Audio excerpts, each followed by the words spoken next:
Pourquoi, selon Karl Lagerfeld, personne n'a envie de voir des rondes sur les podiums? Cette déclaration choquante nous pousse à réfléchir.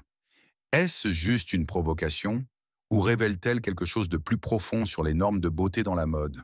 Après tout, Lagerfeld n'était pas seulement un créateur de mode, il incarnait une vision, un idéal très particulier. Mais pourquoi un tel rejet des corps dits ronds?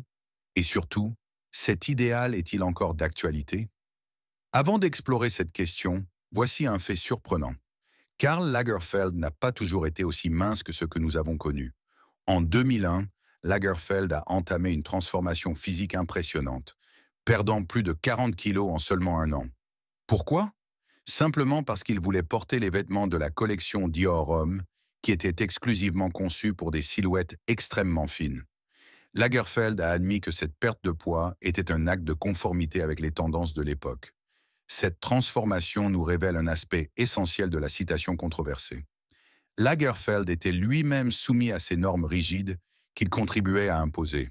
Son désir de minceur n'était pas seulement une préférence esthétique, mais aussi une manière de s'adapter à l'industrie qu'il dominait. Il a littéralement remodelé son corps pour correspondre à l'image qu'il estimait être celle du créateur de mode moderne. Mais pourquoi l'industrie de la mode valorise-t-elle autant les corps minces?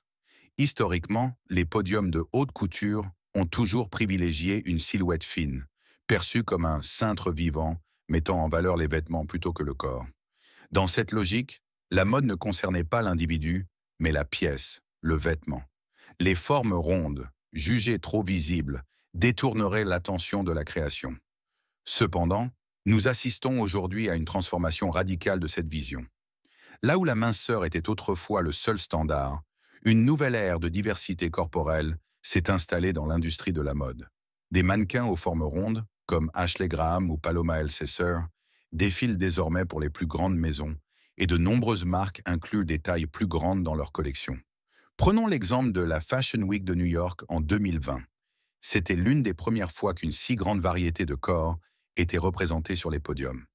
De plus, la campagne Body Positive, menée par de nombreuses célébrités et activistes, a joué un rôle majeur dans cette évolution. Aujourd'hui, voir des mannequins de différentes tailles, origines et âges sur les podiums devient de plus en plus normalisé. Ce qui était autrefois impensable sous l'influence de designers comme Lagerfeld est désormais célébré. Les podiums se transforment en espaces d'inclusivité où chaque type de corps peut être mis en lumière.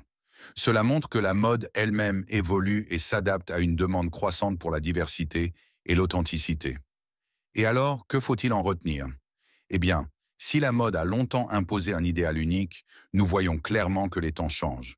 Mais ce qui compte réellement, ce n'est pas de se conformer à une norme extérieure, qu'elle soit celle des années 2000 ou d'aujourd'hui. La mode doit être un moyen de célébrer la diversité des corps et des identités. Mon conseil? Ne laissez jamais les tendances dicter la manière dont vous vous percevez. Que vous soyez fin, rond, petit ou grand, la mode devrait avant tout être un outil d'expression personnelle. N'oubliez pas que les vêtements sont faits pour s'adapter à votre corps, et non l'inverse. Pour ceux qui travaillent dans l'industrie ou qui s'intéressent à la mode, retenez bien ceci. La diversité et l'inclusivité ne sont pas une mode passagère. Elles sont devenues une valeur essentielle. Et plus vous embrasserez cette diversité dans vos créations ou votre style, plus vous contribuerez à rendre ce secteur accessible et accueillant pour tous. Chez Derrière les mots, nous aimons explorer les histoires qui se cachent derrière les déclarations célèbres.